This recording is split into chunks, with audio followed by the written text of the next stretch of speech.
It is good to have you on board. Another episode of Unfiltered coming your way right here, right now. This officially go down as episode number 319 in your scorecard.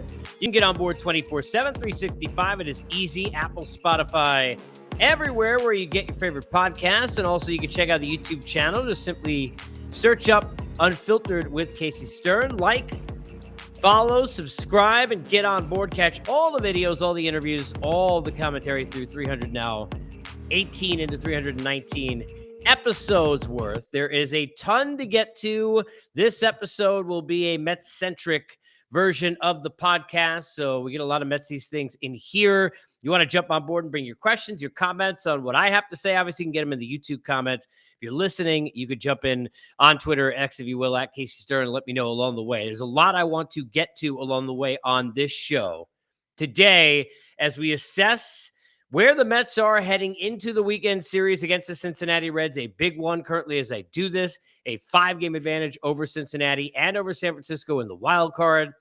They're sitting there 5.5 and 6 back now after the loss today from the Philadelphia Phillies, and the division seemingly in a distance, even with a 4-game series coming up for the Mets. There is a lot to get to, and it all centers around inconsistency. One of the things we're used to being Met fans over the years is we're used to being sucked in and then being pushed out. We're used to all the reasons to get excited and then all the reasons to feel agony. And a lot of times it happens in the same at-bat, an inning, a game, and many, many times throughout the course of all these roller coaster seasons that we've dealt with. And in a lot of ways, this season is no different. What makes it frustrating? Two things. One, clearly we know they had a best record in baseball up until June 13th, not going back to the middle of last year, almost a full calendar year. That's number one. And we know they're capable. Number two, because they're capable, it is seemingly 100 times exponentially more frustrating to watch what is happening to the Mets now, because you know when you sit there and watch this team that it's there. And seemingly the names are there. Pitching. But rather than start with the starting pitching, I'm going to go backwards because of what happened earlier today and start with this. You can get on Ryan Helsley, and you should. You can get on him for how bad he's pitched. You can get on all of that. But you can't get on David Stearns. People want to jump and always blame the general manager or the manager for everything. Where is credit due? Where do you give blame? It is always the question in sports, clearly the question in baseball, seemingly forever. And in most cases, we give too much credit and then we give too much blame on the other side. So it's easy to sit there and say, oh, but David Stearns had a crappy deadline. What the hell did he do at the trade deadline? What did he do to help our baseball team at the deadline? He didn't do anything to help my team at the deadline. I needed starting pitching. He didn't get any. That much is true. And clearly the Mets did. Outside of a Nolan Ryan-like looking Nolan McLean so far, and Jonah Tongu is here through one start, we know what kind of trouble they would be in. But you cannot get on him for adding Ryan Helsley. Because when you add Helsley and you add Rogers, you look like you have fixed the back end of the bullpen. At the time, a healthy Garrett and Stanek and Brazoban, who was there at the time, and the others, and obviously they added Gregory Soto as well. Rayleigh, they all go into that mix beforehand, and now I got Rogers, and I got Helsley, and I got Edwin Diaz, who, when he right, the best closer in the game, and I got what I need. A lot of times it is the perception that you need to look at versus the reality of the result. Yeah, I always use this example all the time. My friend Stevie, your longtime friend Steve Phillips, right? When Steve Phillips ran this organization, he went and got Robbie Alomar. I remember back in the day, people saying when they saw Robbie Alomar spitting on umpires and failing seemingly to be anywhere near what he was when he was a stat-stuffing fantasy stud and an all-timer defensively and an all-timer across the board, and nothing seemed to work. That old adage and joke I always use when I used to in 88 say catch the fever out on Shea Stadium at the time and become a Met. Because seemingly you lose all your ability, including the ability, as I do this, to remember to put my power cord in to my laptop. So I'll do that now. Seamlessly, of course. For you listening, no harm, no foul. But I think when you look at the situation with deals. As an example, that one. It's never the wrong thing to bring Robbie Alomar. And I'm not comparing Clay Helsley here. But in any of those situations, you have to look at what was the information given? What did you expect you were getting? Nobody knew. 2.7 for his career with St. Louis. And, pretty much 11, going. And all of it has been bad. And I'm not getting on it. Look, it is the best broadcast team in the business, and Ronnie and Keith the job. We talk about the tipping of pitches all we want. But the tipping of pitches does not make your breaking ball lose all ability to control that slider since he got here. He's able to throw it for strikes earlier in counts when guys are looking for a fastball so he can get ahead. He's not able to get it to be close enough to the last second to then dip off the plate to get guys to swing at it. It's too much in the dirt. Sometimes even high off the plate. And then all of a sudden, guess what? He's coming in 3-1 and throwing a fastball, and his fastball doesn't have the movement that the fastball of Edwin Diaz has, and that's why he's getting hurt. Get behind in counts, fastball counts, hitters know exactly what's happening, and there you go. But whether you're tipping pitches or not, Mariano Rivera, we knew the cutter was coming every time. He could tip, he could basically say, here it comes, and they couldn't hit it. Now, I understand that as a grand scenario, of a whole different breed. I get it. But you get my point. The guy can't get his stuff over right now, and I don't want to hear about the tipping pitches because even if he is, that's not why his ERA is 11. Maybe in a couple of spots, they knew what he was going to throw, but if he threw the slider where it was supposed to go, it wouldn't be an issue. If it had the break it's supposed to have and the spin it's supposed to have and what it had in St. Louis, it wouldn't be an issue. But let's not get on David Stearns for that because we all would have made the deal. We all thought it was good. You can, though, get on Carlos Mendoza today. Because when you're in a situation, this has been going on forever, where you have a pitcher who you need to who's off the reservation, and you need to bring him back on that reservation. You need to get him back to earth. What you were trying to get back is his confidence. And Ryan Helsley clearly right now has none. So you have to find ways to do it. And the Mets have been in way too many blowout games, both for and against, where position players are in pitching, where they could have used the ability to go ahead and say, look, it's not going to be Herget here. We're going to throw Helsley in here up 10 runs and let him feel good about himself. Let him go in there knowing, hey, look, I can go ahead and throw a fastball down the middle right now because they can't score 10 runs. I don't have to worry about walking guys and be kind of punching Judy around the plate. I'm going to do any of that. I can make sure that I go after hitters because I am up by double digits. Those are the situations that are hard to sometimes hide a pitcher in. But for the Mets, it's been easy because they've been in a lot of them as of late. And that is why it is inexcusable. It is, honestly, it's dumbfounding and unfathomable. I don't know how many other adjectives I can use.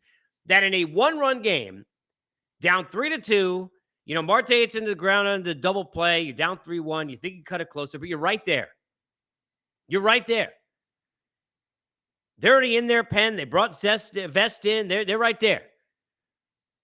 And you have a chance to come back in this game and to get a sweep in. You need wins. For that Philly series to matter with the division, if you believe that that's a thing, you got to be at least down to 3 games out, in my opinion, and you've got only a few days left to do it. And every game counts, and you cannot put Ryan Helsley in a game where you got a 1-run deficit, and you got to keep it right there. And you just got to run in the half inning before to cut the lead. Terrible. The idea that people get into on Twitter where I get tweets today when I said something about this and people are like, oh, well, yeah, Carlos Mendoza is a terrible manager. I've been saying it for 2 years. He's brutal and this, that, whatever. And every team wants every manager fired, even in the best of seasons. That's just how this sport is, right? That's how it is. Sometimes not till after they're gone, we're like, oh, I love them. Every Met fan in the world, I love TC, but every Met fan in the world loves Terry Collins right now. Oh, my God, I miss Terry Collins. He gets giant ovations and all this other stuff. And forget about just the Harvey decision, the 6 runs in that World Series.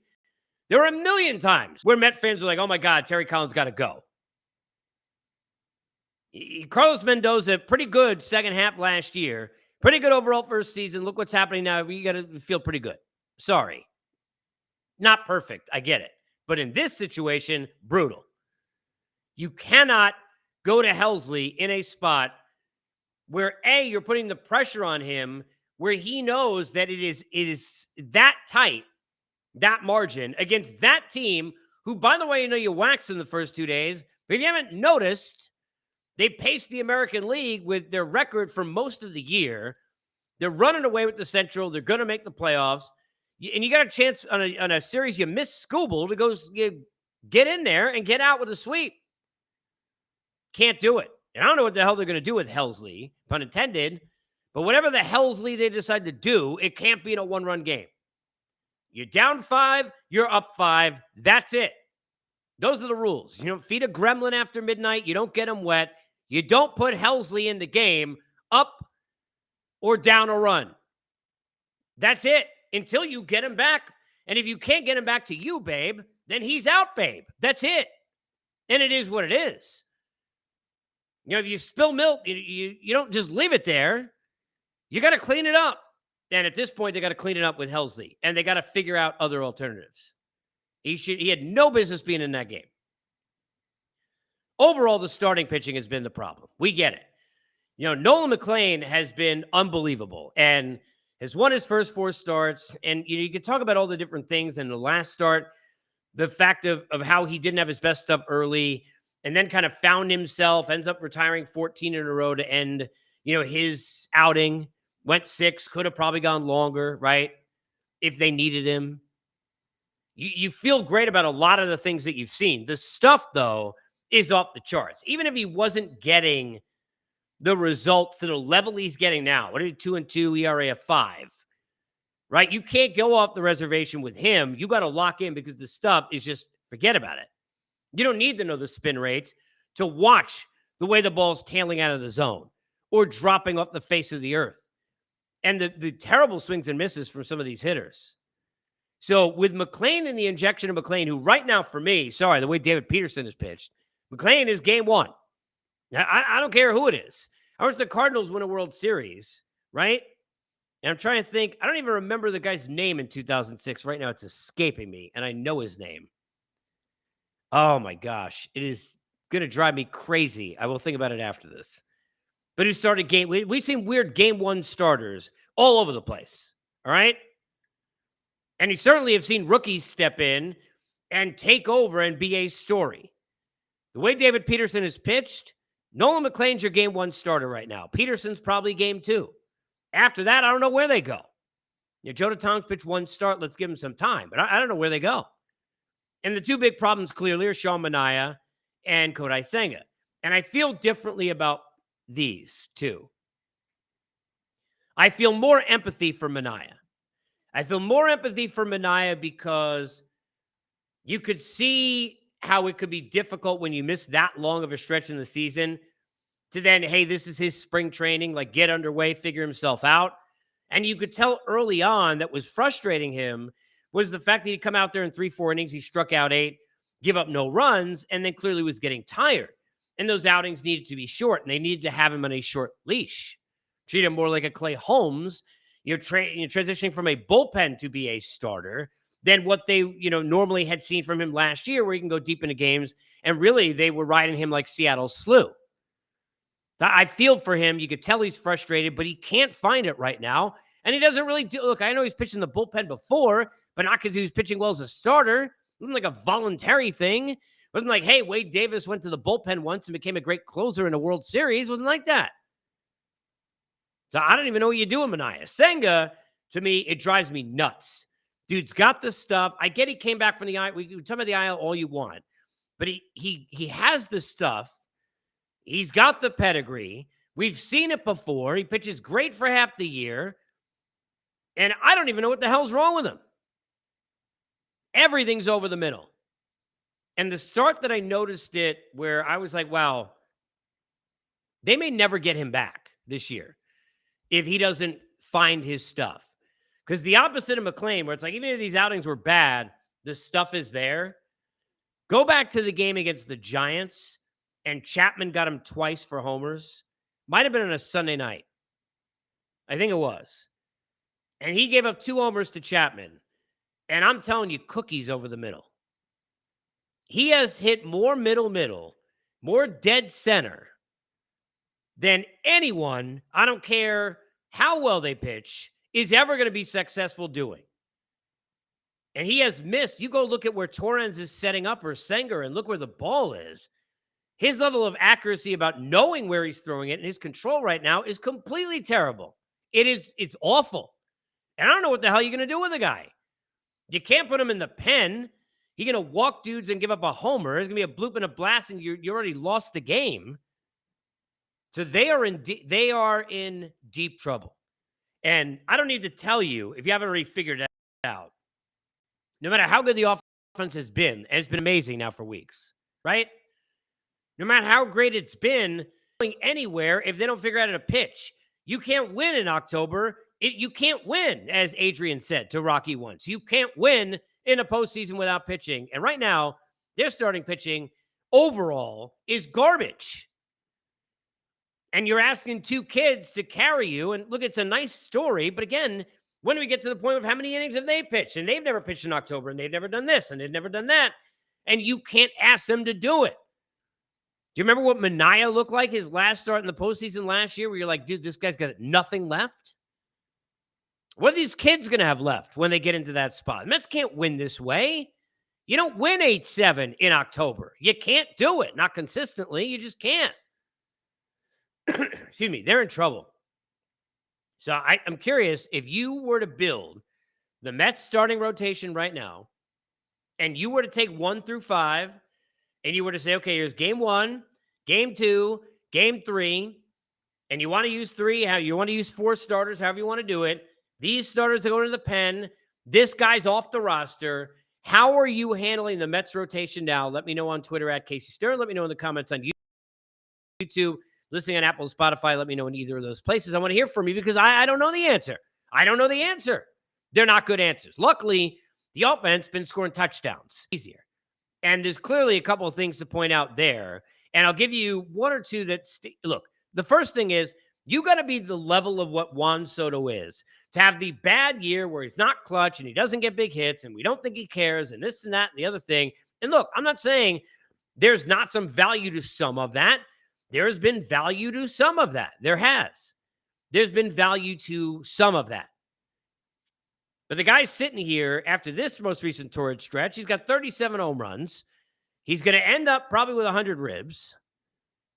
He got over 100 runs scored. He's got 120 walks. His OBP is right there up at, again, right around 400, where it normally is. And he's up there among his best offensive seasons. And he now has a grand slam, and he now has he's doing all the things. Big hits, a 2-run triple. He's doing all of it now. And he's got that swagger to him. Is he the greatest outfielder that's ever lived? No. Is he going to ever run hard to first on a ground out? No. Is he ever going to look like when they lose, like it hurts him as much as when other guys lose? Apparently not. By the way, welcome a lot of other athletes who make that kind of money in a lot of sports that act that way a lot of the time. It is what it is. Yeah, he's not a dirt dog or whatever term you want to use. This is not what he is. The guy number is fantastic. Enough already with the Soto stuff. You got to give love to the improvements of what we've seen of some of the players who really seemed like they were in their own mind and in their own right, not even part of the equation anymore. Jeff McNeil looks more like the Jeff McNeil when he won the batting title. I mean, I don't even know how many off seasons in a row I've tried to, in my mind, trade Jeff McNeil, but he's been great. He's been McHits. Brett Beatty has been fantastic. He's not getting enough conversation about it, in my opinion, but you get him 7th, you get him 9th, you can play him at 2nd, you can play him at 3rd, making good defensive plays. He's running the bases, stealing a base here and there. He's getting big hits, having multi-hit games. He's hitting in the clutch. He's been great, giving you great at-bats. That's the thing. The quality of at-bats across the board from the lineup have been so good. But it is demoralizing. It is the anti-DeGrom. DeGrom go on the mound, give up no runs in an inning, 1, 2, 3, strike out 3 guys, and all I need to run, and he got 3 pop-ups from degenerates who can't hit. And the other side, now you got these hitters who go out in the lineup, go put 4 up, and the guy they throw out there is going to give up 6. It's you can't win. I mean, really, he hit the one in the middle. Starting pitching's got to be better. Got to hide Helsley in some way. Figure out how to get his confidence and get his stuff back. I don't want to hear about the tipping of pitches anymore. Get his stuff back. And the offense is going to cool off at some point. What then? Right? You can't win games 10-8 all the time. Even though the Mets have certainly tried to prove that they can do that. So what's your thought on the rotation? How does it look? What about Senga? What about Manaea and the lack of trust? How would you handle Helsley? Want to hear your thoughts along the way, all the way through. At Casey Stern, jump in on Twitter, X if you will, and get on the YouTube comments. We will see you again soon. We'll continue to do this throughout the course of the postseason. And I've got a podcast coming out next couple of days on the baseball landscape across the board, heading down the stretch. You can get all of that information right here, where you can find Unfiltered 319 in the books.